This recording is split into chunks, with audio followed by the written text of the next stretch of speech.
What's up, fishing fanatics? So I wanted to bring this up, and I did a little bit of a sneak peek in the last fishing video that I did a few days ago, but I wanted to come in here again and kind of show you what's been going on, because there's so many fry in here. It's kind of crazy to think about. But if you see right here swimming freely, this is one of the koi swordtail fry, and we moved it over here. Two of them survived. We could not find any of the other ones. I had seen three not that long ago, but apparently it didn't make it. Must have gotten eaten. When we were cleaning out the fish room the other day, we were down here and we noticed that there were more fry in that tank over here. So another one of the females apparently dropped fry. And as you can see, there's actually still one in there that I might have to fish out a little bit later. There's actually a couple of them in here, it looks like. So what happened was we noticed that they were in here and their numbers had diminished. And all of a sudden, as I'm looking, I'm like, wait, this seems kind of strange. There's more. And lo and behold, there were. Another female had dropped fry, and it was somewhere in the neighborhood of 8 or 9 fry again. So we scooped all them out, and in the process of scooping them out, we also went ahead and scooped out the two older fry that were in there. And if you can see, I know this glass is kind of scratched up pretty good, so I'm trying to give you guys a clear-cut view of what's going on. But there's one that's all the way back here. This is one of the older fry that's colored up already. And it's really cool to see the colors already. There he is. Colors appear on him really quickly, which is nice. This is only about a week and a half now. So they're still relatively small, but the coloring is really cool. But it's gonna be hard to tell the difference on here. But if you're looking at them in person, you can easily tell which fry is which. And there's a couple of different reasons for it. One, the easiest way to tell is that the newer fry are a little bit smaller than these guys. All of these are, I'm pretty sure they're molly fry. But these guys are a little bit bigger. The newest fry that were added in here are a little bit smaller. And on top of being a little bit smaller, their coloring is also a lot more different. Their heads seem to be a little more orangish. It's very dark. Like there's one back here that's kind of swimming around, and it's really horrible focus right now, but you can see the difference. That one's body is a little bit different colored, right? Oh, there we go. And the head's a different color as well. And one just flew by. That's the other juvenile. Oh, actually, no, that's one of the new fry. That's a prime example. You can see that their heads are a different color. So you can tell the difference between them relatively easily if you're seeing it in person. And I know on here it's not the best view, but when you're looking at them in person, you can tell that there's both of the older fry, speaking of which, in the same shot. Beautiful, thanks guys. You can see pretty clearly which fry are which. So it has helped us out in knowing exactly how many we have. And we did decide to put them in here with the molly fry, simply because we didn't want to lose any more of the koi swordtails. And they're all still small enough where it's not an issue. There's not going to be a problem. And this will give us the time that we need to get the other tank cycle that we're working on currently.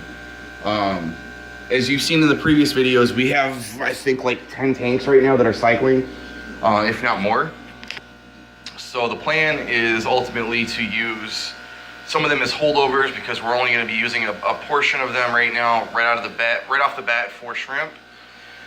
There is another surprise coming here within hopefully the next week or so, and I will keep you guys up to date on that.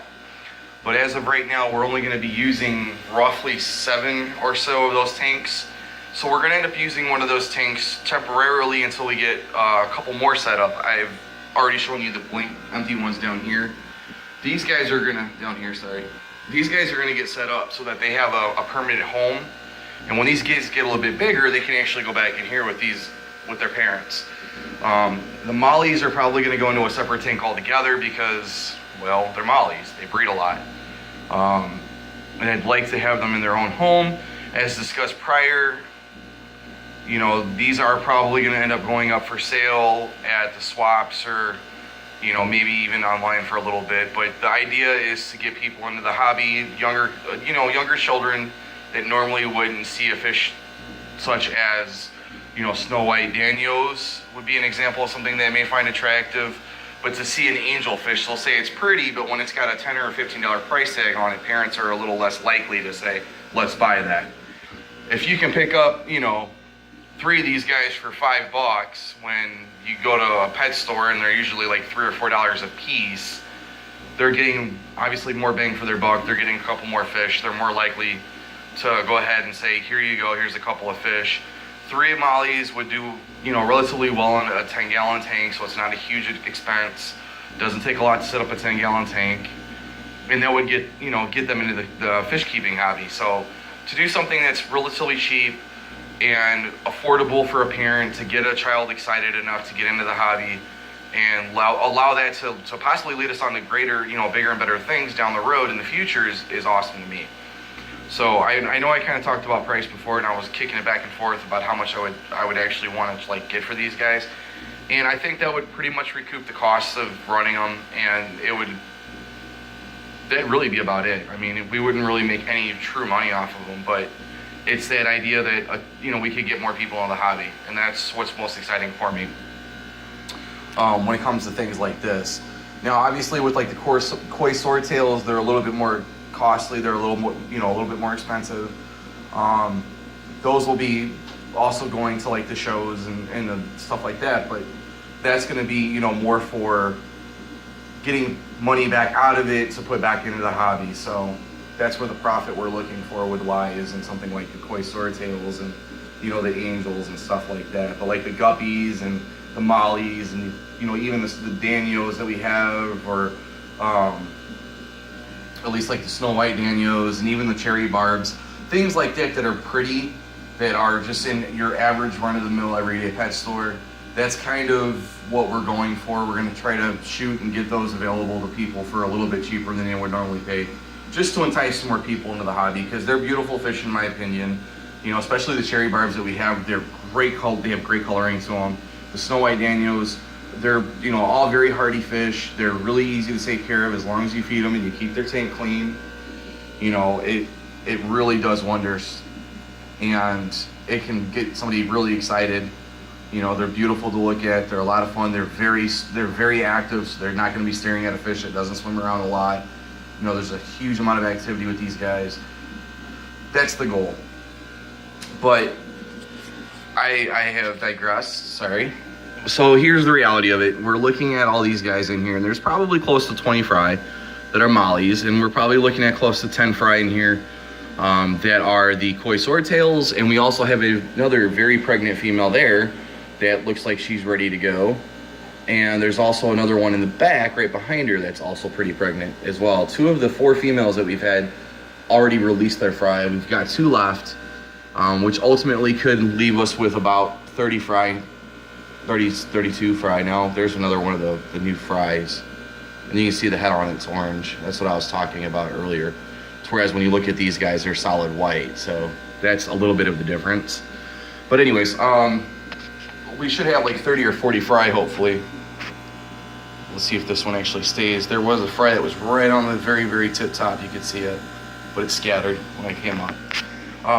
That we're going to be raising up and hopefully holding on to a portion of them, and then bringing some of those to the auctions or to the shows that we go to, or the fish swaps. So if you know anybody that's in our area that's looking for stuff like this, you know, we should have some in probably 2 or 3 months that are ready to go.